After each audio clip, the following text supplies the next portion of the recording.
Primera de Crónicas capítulo 17. Una vez instalado en su palacio, David le dijo al profeta Natán: Aquí me tienes, habitando un palacio de cedro, mientras que el arca del pacto del Señor se encuentra bajo una simple tienda de campaña. Bien, respondió Natán, haga su majestad lo que su corazón le dicte, pues Dios está con usted. Pero aquella misma noche la palabra de Dios vino a Natán y le dijo: Ve y dile a mi siervo David que así dice el Señor: ¿No serás tú quien me construya una casa para que yo la habite? Desde el día en que liberé a Israel hasta el día de hoy, no he habitado en casa alguna, sino que he ido de campamento en campamento y de santuario en santuario, todo el tiempo que anduve con Israel, cuando mandé a sus jueces que pastorearan a mi pueblo. ¿Acaso le reclamé a alguno de ellos el no haberme construido una casa de cedro? Pues bien, dile a mi siervo David que así dice el Señor Todopoderoso: Yo te saqué del redil para que, en vez de cuidar a ovejas, gobernaras a mi pueblo Israel. Yo he estado contigo por donde quiera que has ido, y he aniquilado a todos tus enemigos. Y ahora voy a hacerte tan famoso como los más grandes de la tierra. También voy a designar un lugar para mi pueblo Israel, y allí los plantaré para que puedan vivir sin sobresaltos. Sus malvados enemigos no volverán a oprimirlos como lo han hecho desde el principio, desde los días en que nombré jueces sobre mi pueblo Israel. Yo derroté a todos tus enemigos. Te anuncio, además, que yo, el Señor, te edificaré una casa. Cuando tu vida llegue a su fin y vayas a reunirte con tus antepasados, yo pondré en el trono a uno de tus descendientes, a uno de tus hijos, y afirmaré su reino. Será él quien construya una casa en mi honor, y yo afirmaré su trono para siempre. Yo seré su padre y él será mi hijo. Jamás le negaré mi amor, como se lo negué a quien reinó antes que tú. Al contrario, para siempre lo estableceré en mi casa y en mi reino, y su trono será firme para siempre. Natán le comunicó todo esto a David, tal como lo había recibido por revelación. Luego el rey David se presentó ante el Señor y le dijo: Señor y Dios, ¿quién soy yo y qué es mi familia para que me hayas hecho llegar tan lejos? Como si esto fuera poco, has hecho promesas a este tu siervo en cuanto al futuro de su dinastía. Me has tratado como si fuera yo un hombre muy importante. Señor y Dios, ¿qué más podría yo decir del honor que me has dado si tú conoces a tu siervo? Señor, tú has hecho todas estas grandes maravillas por amor a tu siervo y según tu voluntad, y las has dado a conocer. Señor, nosotros mismos hemos aprendido que no hay nadie como tú, y que aparte de ti no hay Dios. ¿Y qué nación se puede comparar con tu pueblo Israel? Es la única nación en la tierra que tú has redimido, para hacerla tu propio pueblo y para dar a conocer tu nombre. Hiciste prodigios y maravillas cuando al paso de tu pueblo, al cual redimiste de Egipto, expulsaste a las naciones y a sus dioses. Adoptaste a Israel para que fuera tu pueblo para siempre, y para que tú, Señor, fueras su Dios. Y ahora, Señor, mantén para siempre la promesa que le has hecho a tu siervo y a su dinastía. Cumple tu palabra, para que tu nombre permanezca y sea exaltado por siempre, y que todos digan: el Señor Todopoderoso es el Dios de Israel. Entonces la dinastía de tu siervo David quedará establecida en tu presencia. Tú, Dios mío, le has revelado a tu siervo el propósito de establecerle una dinastía, y por eso tu siervo se ha atrevido a dirigirte esta súplica. Oh Señor, tú eres Dios y has prometido este favor a tu siervo. Te has dignado bendecir a la familia de tu siervo, de modo que bajo tu protección exista para siempre. Tú, Señor, la has bendecido, y por eso quedará bendita para siempre.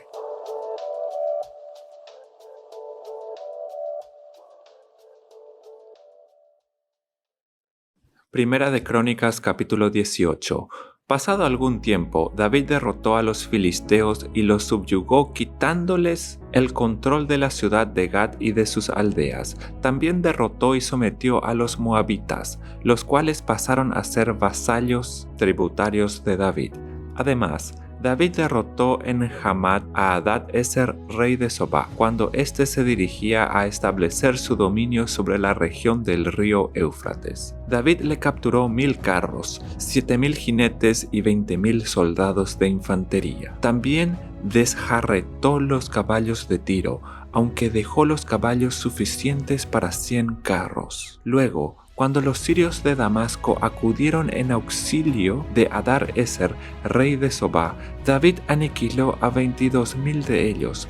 También puso guarniciones en Damasco, de modo que los sirios pasaron a ser vasallos tributarios de David. En todas las campañas de David, el Señor le daba la victoria. En cuanto a los escudos de oro que llevaban los oficiales de Hadad-Ezer, David se apropió de ellos y los trasladó a Jerusalén. Asimismo se apoderó de una gran cantidad de bronce que había en las ciudades de Tebaj y de Cun, poblaciones de Hadad-Ezer. Ese fue el bronce que Salomón usó para hacer la fuente, las columnas y todos los utensilios de bronce. Tou, rey de Hamat, se enteró de que David había derrotado por completo al ejército de Hadad-Ezer, rey de Sobá. Como Tou también era enemigo de Hadad-Ezer, envió a su hijo Adorán a desearle bienestar al rey David y al felicitarlo por haber derrotado a Hadad-Ezer en batalla. Y Tou envió toda clase de utensilios de oro, de plata y de bronce, los cuales el rey David consagró al Señor tal como lo había hecho con toda la plata y el oro que había tomado de las naciones de Edom, Moab, Amón, Filistea y Amelec. Por su parte, Abisai, hijo de Sarbia, derrotó a los edomitas en el Valle de la Sal y aniquiló a 18.000 de ellos. También puso guarniciones en Edom, de modo que los edomitas pasaron a ser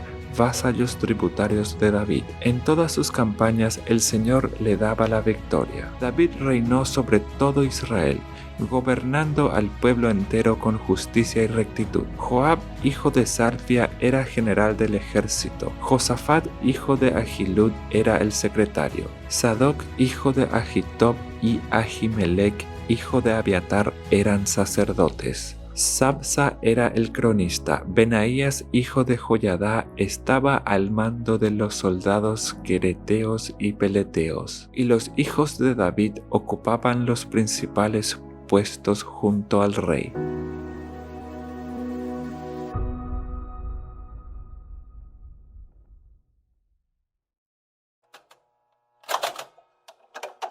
Eclesiastés capítulo 2.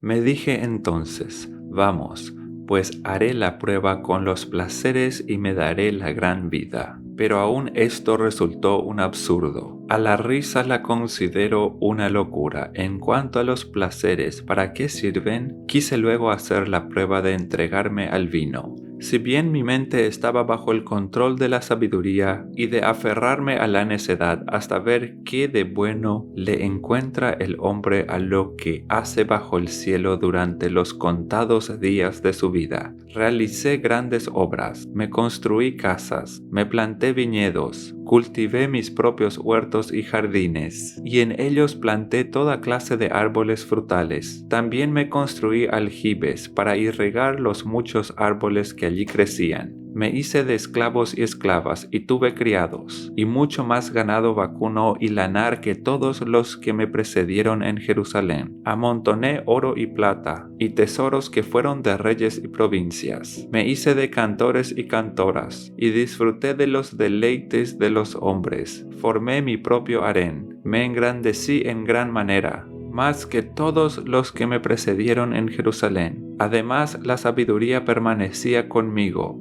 No les negué a mis ojos ningún deseo, ni privé a mi corazón de placer alguno. Mi corazón disfrutó de todos mis afanes. Solo eso saqué de tanto afanarme. Consideré luego todas mis obras y el trabajo que me había costado realizarlas, y vi que todo era absurdo, un correr tras el viento, y que ningún provecho se saca en esta vida. Consideré entonces la sabiduría, la necedad y la insensatez. ¿Qué más puede hacer el sucesor del rey, aparte de lo ya hecho? Y puede observar que hay más provecho en la sabiduría que en la insensatez, así como hay más provecho en la luz que en las tinieblas. El sabio tiene los ojos bien puestos, pero el necio anda a oscuras. Pero también me di cuenta de que un mismo final les espera a todos. Me dije entonces, si al fin voy a acabar igual que el necio,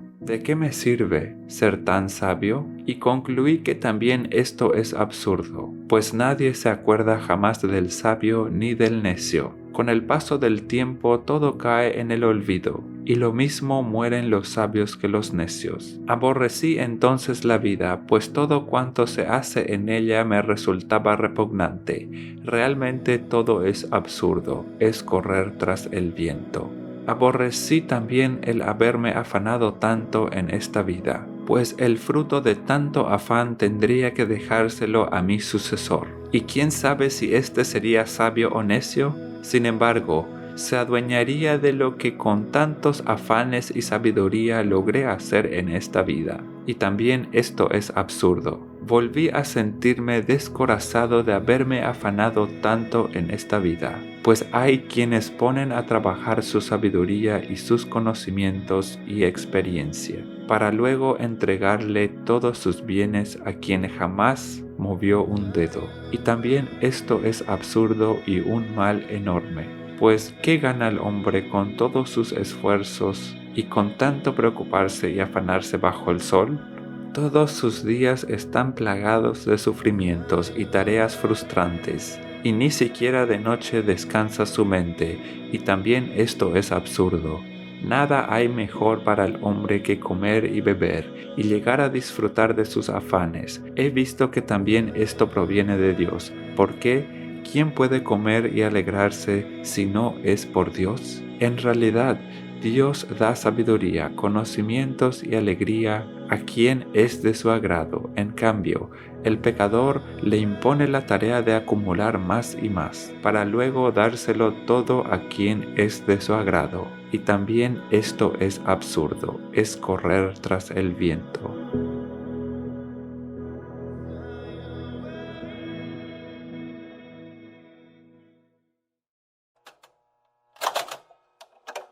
Primera de Timoteo capítulo 3. Se dice, y es verdad, que si alguno desea ser obispo o noble función aspira, así que el obispo debe ser intachable, esposo de una sola mujer, moderado, sensato y respetable, hospitalario y capaz de enseñar. No debe ser borracho ni violento, sino respetuoso, apacible y no amante del dinero.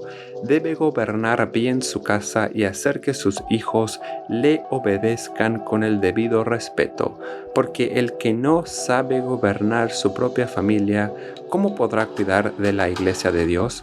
No debe ser un recién convertido, no sea que se vuelva presuntuoso y caiga en la misma condenación en que cayó el diablo. Se requiere además que hablen bien de él los que no pertenecen a la iglesia, para que no caiga en descrédito y en la trampa del diablo.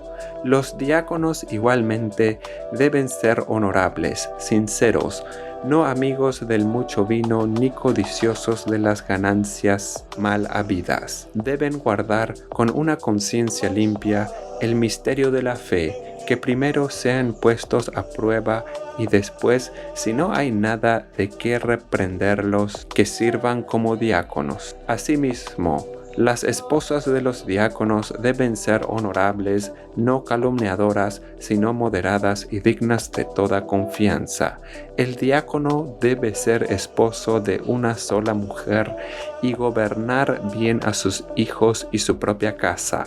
Los que ejercen bien el diaconado se ganan un lugar de honor y adquieren mayor confianza para hablar de su fe en Cristo Jesús. Aunque espero ir pronto a verte, escribo estas instrucciones para que, si me retraso, sepas cómo hay que portarse en la casa de Dios, que es la iglesia del Dios viviente, columna y fundamento de la verdad. No hay duda de que es grande el misterio de nuestra fe. Él se manifestó como hombre, fue justificado por el Espíritu, visto por los ángeles, proclamado entre las naciones, creído en el mundo, recibido en la gloria.